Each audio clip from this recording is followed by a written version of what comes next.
Welcome to Conversations with Nikki and Cilla Lee. I'm Cilla. And I'm Nikki. And today we are so glad to have the opportunity to talk to Mark Russell, who is the CEO of the Children's Society. And it's a great privilege to introduce Mark. So welcome, Mark. Thank you. Really lovely to be with you both. Hi. Thank you very much indeed for joining us. And Mark, I hope you don't mind if I just do a little background, and I'm going to start by revealing the year you were born, because it's quite significant in terms of when you did various things. As people do the maths, they'll realize you were quite young at various things. But correct me if I'm wrong, I think you were born in Northern Ireland in 1974. Age 21, you were a local preacher in the Methodist Church, Methodist Circuit.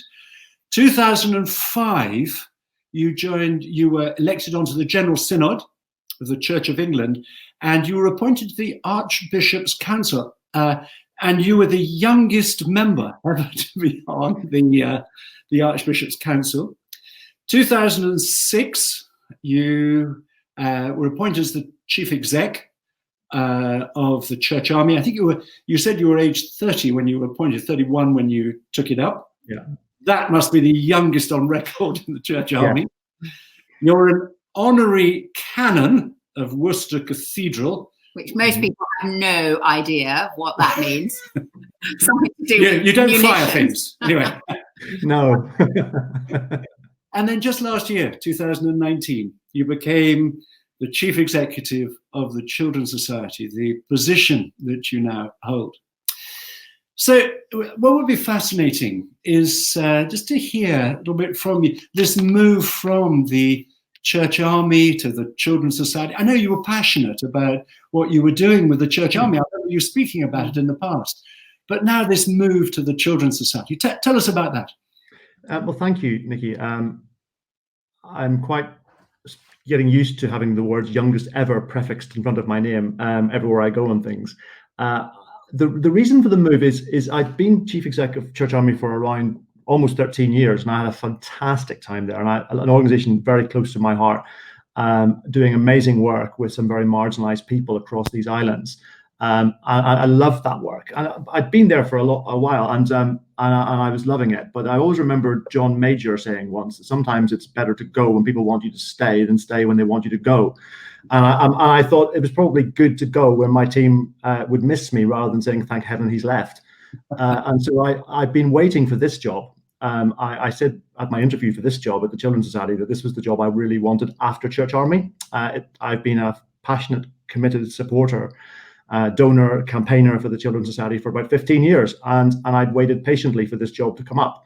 And all I had to do then was persuade the trustees to give it to me. And the reason for the move is because if you look at my life, the theme that runs through all of it is my overwhelming commitment to young people and to children and to making their lives better. And the Children's Society has been around for almost 140 years. It was started by a Sunday school teacher in Vauxhall called Edward Rudolph in 1881, who saw children on the street in poverty, and he was appalled. And it was Steve Jobs who said once that some of the greatest vision is born out of the greatest anger. And Rudolph was very, very angry about the fact that so many children were in desperate need.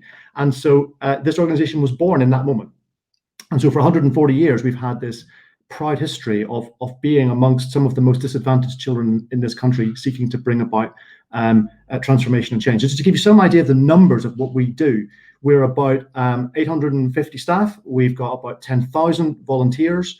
Last year, we worked with 11,500 young people on an individual case-by-case basis.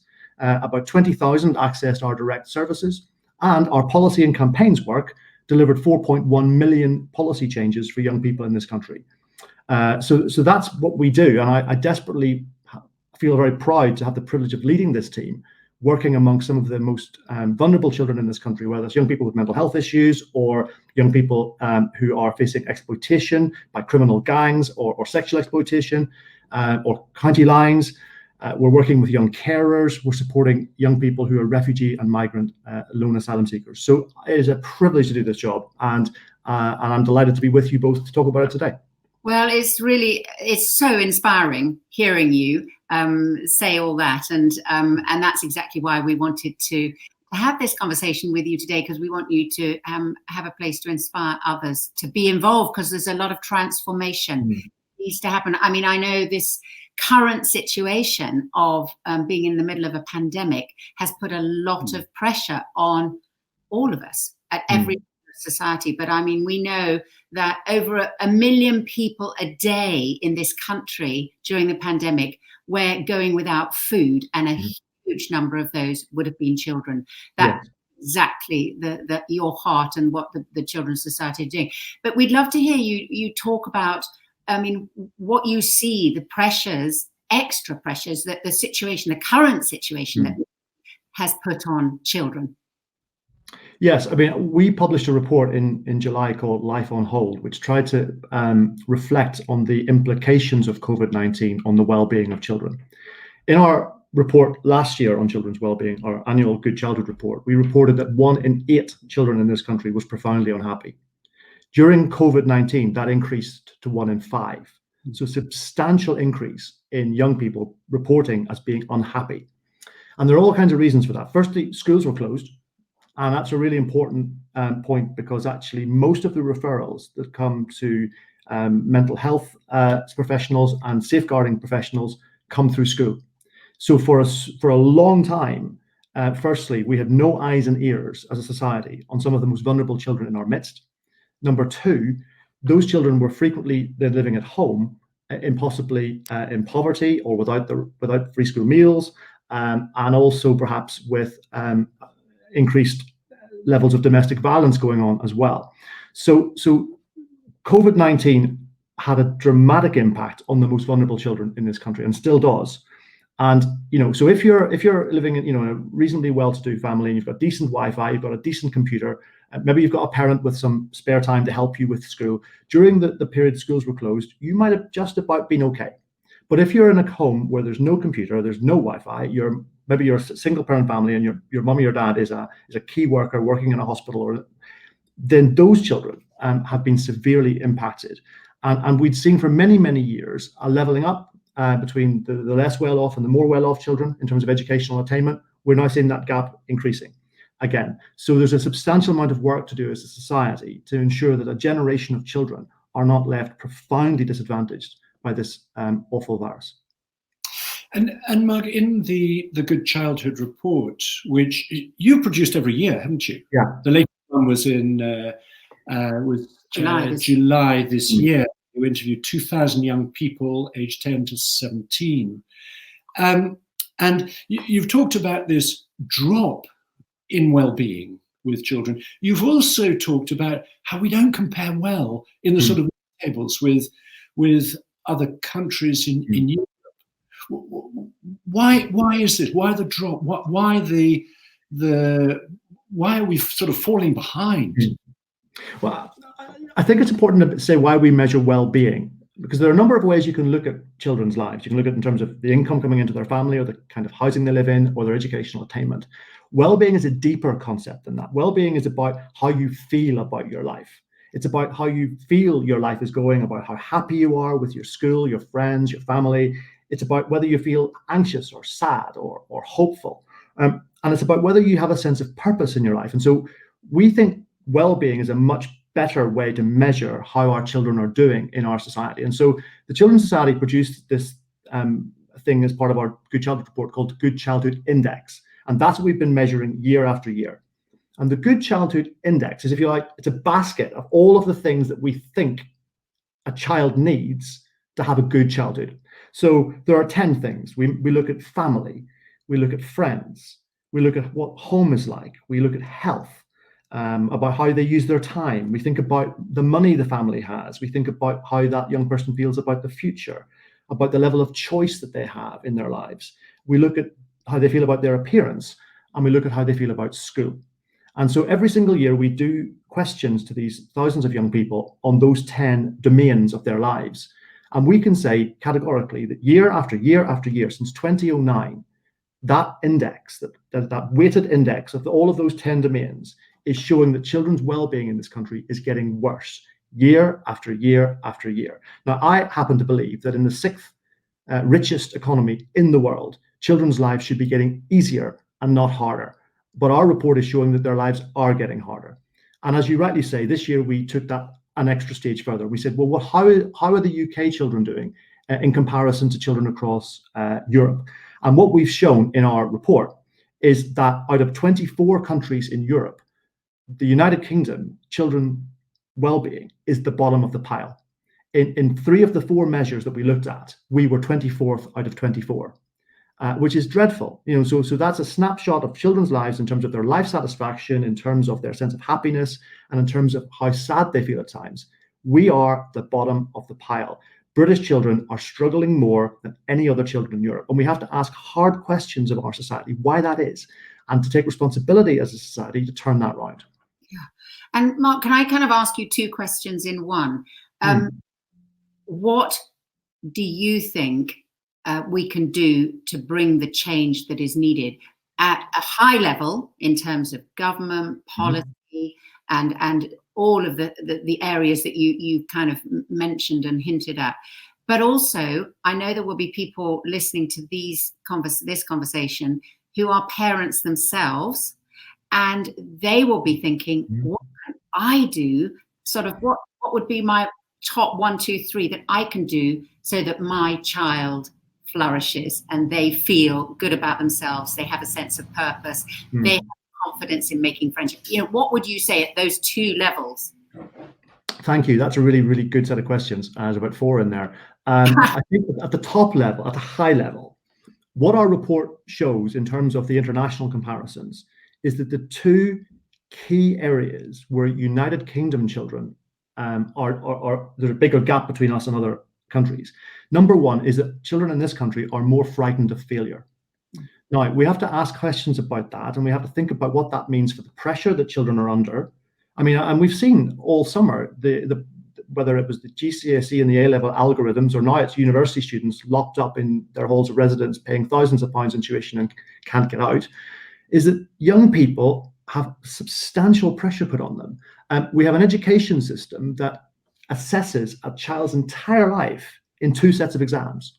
And that pressure is weighting down on children way more in this country than other countries. There's something about pressure that families can put on children, and also pressure that school can put on children. So I think there's, at a high level, number 1 is there needs to be an assessment of how we assess education and progress.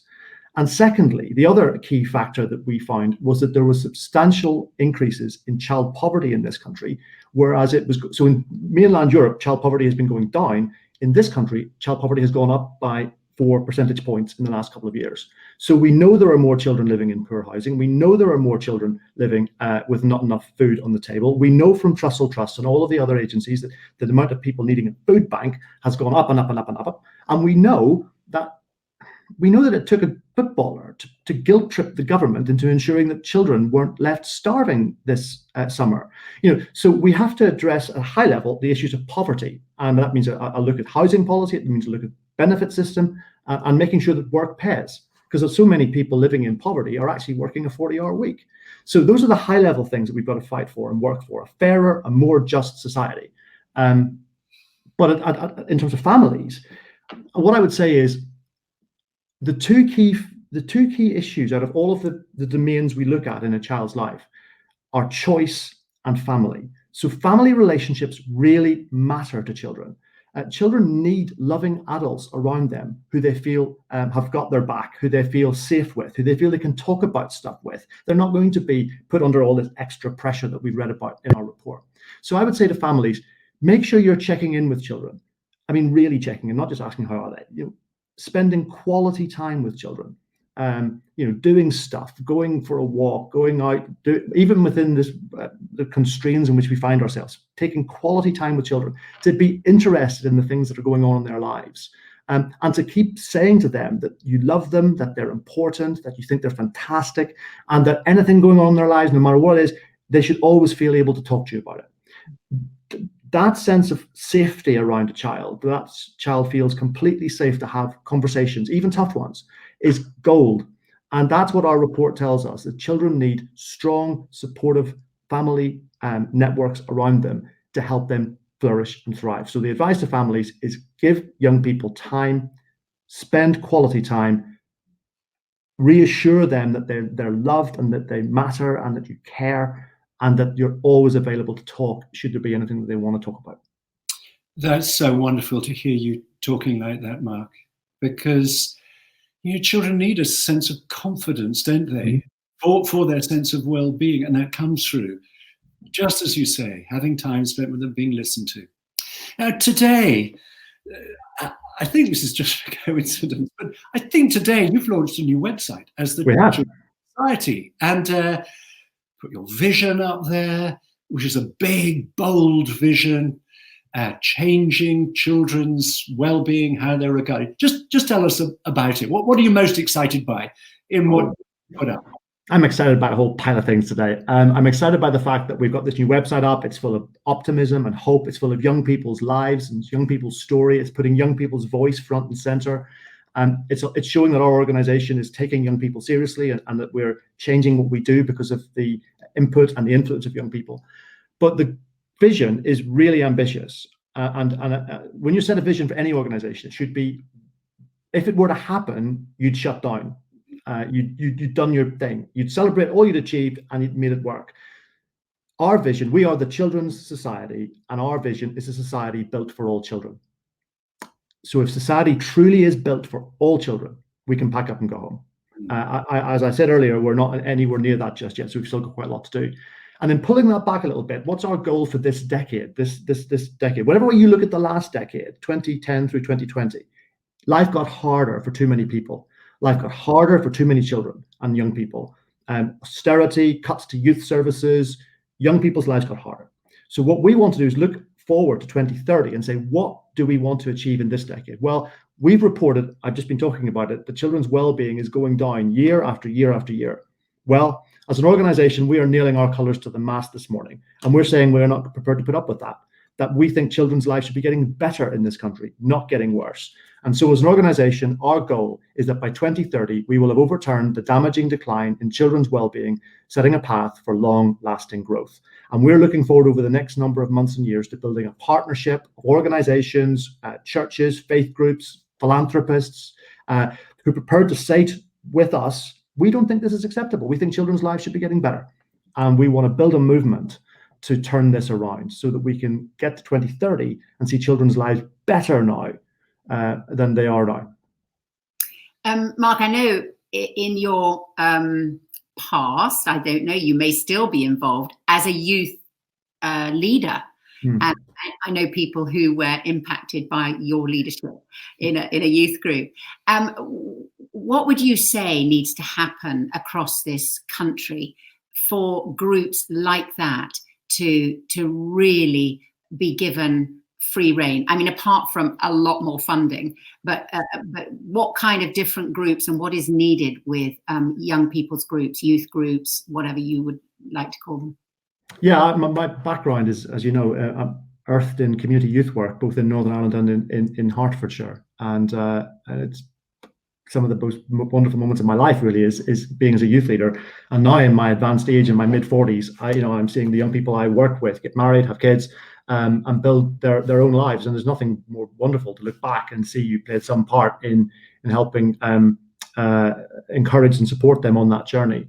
I think what our report has shown consistently is that young people's happiness with friendships is going down. And we know that young people's sense of self-worth is going down. And we know that young people's sense of happiness in their appearance is going down. And I think youth groups have an important part to play. Families have an important part to play, but youth groups have an important part to play in creating safe spaces for young people to explore all this stuff and to build strong friendships that will sustain them through life. And particularly in this world we're now in with COVID, that's taken a real hit because young people can't meet together in youth groups in the way that they had. So we're having to do a lot of this stuff virtually. But I think youth groups and community groups need to be spaces where young people can be themselves and can thrive, and to encourage them to seek support when they need it. And I mean, we know the benefit of that. We have 4 children, and they were involved with fantastic youth groups through their teenage years. And honestly, you know, as parents, that was a critical part of their well-being, development, their happiness, their security. But there's another area, which is children's peer group relationships. And Pat, I mean, that is really under attack today. And I think, I know this is part of your what you're studying and showing in your report is the social media impact on that. But that's not, you know, it's not just that. But what else do you see in terms of them struggling with peer group relationships? What we've been encouraging the government to do is schools have got back. And one of the great things about this organization is that we have real access to government at very high levels. So I sit on a week, it was actually a fortnightly call now, it was weekly at the beginning of this crisis, with senior officials from across government to talk about this stuff and the impact on children's lives. And one of the things we've been encouraging government to do is that, yes, and I've absolutely understand it's really important as children return to school that we do Operation Catch Up in terms of educational attainment. But actually the schools need to be building intentional time into children's lives for them to build friendships, whether that's through sport or drama or dance or whatever other extracurricular activity that it is, to help young people see that building strong relationships with their friends is really important. Now, we did a piece of work as part of our report this year where we asked children directly what they felt about friendship. And actually, we found a very high understanding with children that they actually know what makes a good friendship. But what they've been struggling to do is to make more of them. And so I think families, schools, youth groups, whoever is involved in sort of around that each individual child should be working really hard to inspire children to build deeper and stronger and more sustainable friendships. Yeah. Really important. Mark, when we listen to you, it's quite clear to us, as it will be to anyone else listening to this, that what you're doing as Chief Executive of the Children's Society, it's not just a job. This is a passion. This is my vocation. It's been in your heart. Would you just talk for a few moments, very personally, about the difference your own Christian faith has made, both in fueling these passions, but also bringing you to the place that you're at now? I mean, my Christian faith is woven through my entire being. I come from Northern Ireland, where everybody knows the church they don't go to. You know, so I come from a community where faith was a very important part of my life, and my Christian faith has always been an important part of my life. And I come to this job, and I know God doesn't have favorites, but if He did, I'm pretty certain the most vulnerable, marginalized, frightened, anxious children in this country would be the top of His list. And right now, there are too many children living like that. And so I look through the New Testament and I see the heart of God and the heart of Jesus for children, and often rebuking adults who got in the way. And you know, Jesus pointed to a child and said, "This is the kingdom of God. You know, unless you can, you know, receive the kingdom as a child, you can't enter it." So I think my commitment to young people's work, that's been, you know, the thread through my whole life, is rooted in my theology and rooted in my Christian conviction of where God's heart is. And actually, it's also, as a leader, been a, you know, major source of my personal resilience in what has been the most awful year to be a chief executive of a charity. You know, when this crisis broke, I had to close 106 shops. That lost me and the organization £1 million every single month they were closed. At the same time, as I've already talked about, the number of young people needing our help has gone up.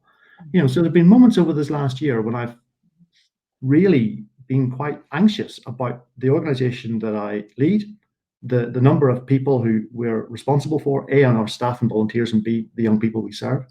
And I've had to draw onto deep wells of faith that I'd forgotten were there. Because I've not had to dig that deep before.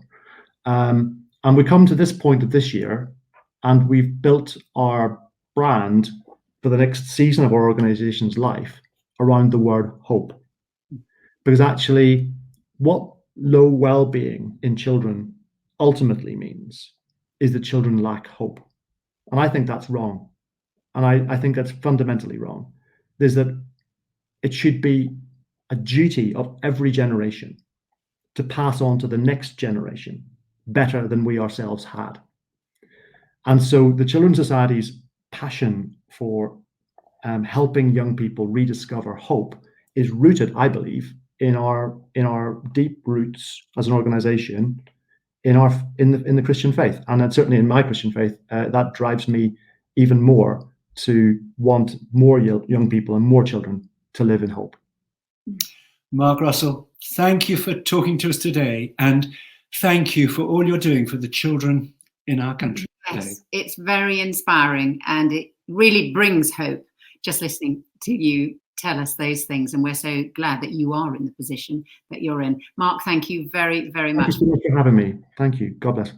God bless. Bye.